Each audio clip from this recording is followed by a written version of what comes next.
Welcome back to the Gardening with Joe and Holly radio show. Happy you are with us today. Farm Defense, Holly, a source in which can protect you while you are working outdoors. Yeah, farm and garden in the ultimate comfort. Farmer's Defense has lightweight and durable sleeves made to protect you against the elements while farming. Farmer sleeves offer unparalleled protection of arms and skin for any farmer, gardener, or outdoor worker. Say goodbye to irritated skin and sunburns in the garden. Their sleeves offer cooling comfort and protection against the elements outdoors. An alternative to thick clothing, Farmer's Defense is made of wicking material with UBF protection factor of 50 plus to protect you from allergens and scratches. To find out all their great products and more, visit farmersdefense.com. Well, mulch, Holly. Mulch is a key to gardening. It's not a necessity, but it certainly is an added tool in order to help your garden grow better. The benefit or the purpose of mulch is to, 1, hold moisture into the ground, 2, suppress the weeds, and it in the early season keep the soil warmer, and in the hot season keep the soil cooler.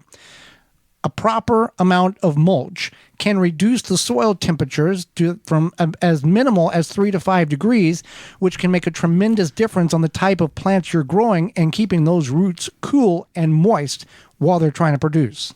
Absolutely. So there is options for edibles and options for decorative. So what you put around your decorative plants that you won't be eating, you may not want to put around your edibles, but I think anything you put around your edibles, you could put around your decorative plants. So they're not interchangeable, but they are halfway. So the first one I think that a lot of people might overlook is straw. Straw is the stalk of the grain plant, whether it's oat straw, barley straw, wheat straw. You can utilize that. There is concern about organic straw versus inorganic straw. We've always just got straw from either found on the side of the road after the Halloween season and or purchased straw from the garden center and utilized it either for straw bale gardening and or mulch around the plants and never have had a problem with any type of residue if something was to have been sprayed on that straw. You can do your research and ask your questions, but we have not found any issue in what we have used. Wood chips is another form of mulch. Wood chips is more utilized, or we would recommend to be utilized around perennial beds, berry beds, asparagus beds, something in which you're not going to go in and till the soil, as the wood chips breaking down can take nitrogen out of the soil, which is one of the key elements for plant development, making the plants green. So you would want to utilize that, and that can be something that can be used pretty much in any bed, ornamental or edible. Use it around trees, fruit trees, nut trees, anything like that, in order to hold the weeds down. Now, it doesn't mean it's 100% going to eliminate the weeds. It's not a chemical, but any type of mulch can greatly reduce the amount of weeds that come up. So wood chips is another source of mulch in which you can use. You can find free wood chips. You can find the wood shipping power people and say, hey, here's a couple of dollars. Would you bring it over the driveway? You can mulch your own with specific mulching tools if you have a lot of limbs. So a couple of ways of going about doing that. Absolutely. So you can use the wood chips for that. So the leaves, now this is something that you're not going to necessarily have in the spring. It's something that you need to think about in the fall, is to collect your leaves and then utilize them for your mulch. And the nice thing about leaves is that they are of abundance typically. And then you can also bag them and save them for the spring if you want to. They do break down quite quickly. But they do feed the soil, which is nice, and they make really good mulch. Yes, and pine needles is another means of mulch. Pine needles can be found pretty much year-round. If you are harvesting, it's called pine straw in some areas. If you're going to take the pine needles from around the pine tree, you don't want to go all the way down to the soil level. You want to leave a little bit of protection, as if you got pine trees and they're casting over the grass area, you can rake all those up and utilize them. You can take some from around the base of the tree. Pine needles, yes, are acidic at 3.5 on the pH scale while they are on the tree. Putting them in the garden will take a very long time to break down. And by the time they break down, they neutralize to a 7.0.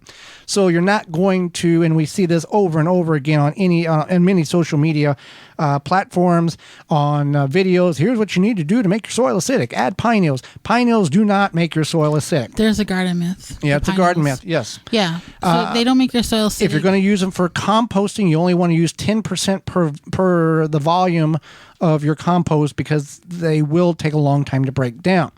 Cardboard is another one in which you can utilize mulch. Pine needles. Some people say that the slugs don't like going over them. I don't know how true that is, but it is a possibility. Cardboard. So cardboard might not be a popular mulch or an aesthetically pleasing mulch or any of the above. We know there's chemicals in the glue. Yeah. We're aware of that. Right. But you might have a lot of cardboard and you might not care that it's not aesthetically pleasing, and if it stops the weeds from coming through, then use it. Yeah, if you don't want to use it around the plants, you can use it in the walk paths and then put pine straw or leaves or straw on top of that, and type of thing. You can do that. Cocoa mulch, Holly. This is the mulch that is the chocolate smelling stuff, isn't it? So this is more, now cocoa mulch is definitely for decorative plants. I don't think you'd use it around edibles. I've never heard of anybody using that around edibles. Yeah. Now, if you do have a dog, you do not want to do the cocoa mulch unless it's in an area that they wouldn't have access to, because dogs want to eat the cocoa mulch, lick it, whatever, and chocolate is very poisonous to dogs, so you want to keep that in mind. Rubber tires, or the kind of the mulch in which you see around playgrounds. I don't know if many people are going to utilize that in their home garden, but that is something that people may choose to use. I would shy away from that. One, because it can retain heat, and then two, it doesn't look that good to me. It's a playground material, not I was just thinking that if you put the rubber tire, whatever chips, yeah, it's going to look like a playground, because that's what they put on the pads of the playground. I mean, it's not the chips, but it would be kind of playground-esque. Right. And I don't know, I just feel like it would smell when it's hot out because of the sun baking it. Like, it would smell like a playground. Like asphalt. Yeah, like asphalt, but just the rubber tire chips. Pine chip. Go ahead. Yes. I wanted to go back to cocoa mulch. Yes. So if you do decide to use cocoa mulch, know that it's very dusty. Uh-huh. And when you spread it, you get that dust on you, especially if you're wearing sunscreen or it's a humid day, it will stick to your skin. And our neighbor he's a flower gardener / like kind of landscape or whatever. And when I was getting my bachelor's degree a few years ago, I worked for him one summer, and I remember I was spreading cocoa mulch, and I went to the store afterwards, and I had cocoa mulch dust up and down my arms. Uh-huh. And this lady, this older lady, was like, "You smell like chocolate." And I'm like, "Oh yeah, it's this mulch." "What's the mulch? Is that what's all over your arms?" And I was like, "Yeah." And so it breaks down slowly too. It does break down. It will mold. Oh yeah, it will mold. Yeah, it will mold because of the context, the way it's made. It will cause mold, and it cause issues there. You might want to shower, hose off, or whatever before. Well, I mean, just if you apply it and mold, you can't really shower it off. I mean, you spray it down. I mean, like if you apply it and then it's stuck to your skin. Right. You go to the store, you might have questions. Synthetics. So, I think. So, did we talk about pine chips? No, we have not talked about pine chips. Go ahead with pine chips. So pine chips are basically like wood chips, and people use them in their decorative gardens. Shredded paper is another form of mulch. We still get junk mail even though we're paperless. You can shred that and put that around your plants, your edible plants. The ink is soy-based, so it's not toxic. And that is a very popular video on our YouTube channel. You can find that through our parent website, the WisconsinVegetableGardener.com. And we utilize mulch. You can put around your onions. You can put around, just enough to protect and barricade the sun from hitting the soil. And people will think, it's just going to blow around. We've not had that problem. If you had that problem, mist it with water once you put it down. Other people will take layers of newspaper. If you're not familiar with what a newspaper is, Google image that, because I don't know if there's very many newspapers around anymore. That's not funny, because it's something that is dying out. Right. And I was also, talking to some friends about how none of us read magazines. And so many people used to read magazines. It's not really a thing anymore. I wouldn't use shredded paper that has gloss on them because that's basically a plastic coating on it. But the newspapers you can lay down and put a couple of barriers of that down, and then put straw or one of these items in which we talked about, and kind of put a couple of layers of protection over the soil, or put them around your plants type of thing. So something to think about. And mulch, synthetic or natural, we would always lean towards natural mulch, whether you're ornamental or edible. So, and mulch, not only the flowers and roses and tomatoes and squashes, you can do this around shrubs. Gravel is another mulch. Pea gravel or larger decorative stone is another form of mulch. And you can do that around trees, your trees as well. So keep that in mind. Think about mulch. It's a very useful and important tool in which we all can utilize in the garden. If you want to control beetles and grub invaders without affecting the rest of the ecosystem in your yard, then Grub Gone and Beetle Gone are the solution.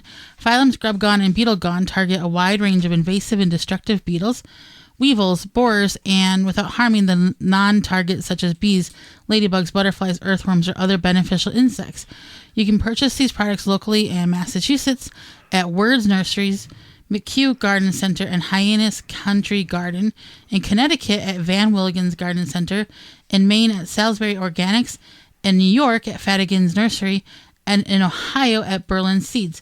Phylum Bioproducts target the pest, not the rest. That's PHYLLOM bioproducts.com. If you want to carry it in your store, you can get a hold of them at phylumbioproducts.com, or contact us here at the show at gardentalkradio@gmail.com, and we will get you hooked up with them. For more information, please visit thewisconsinvegetablegardener.com.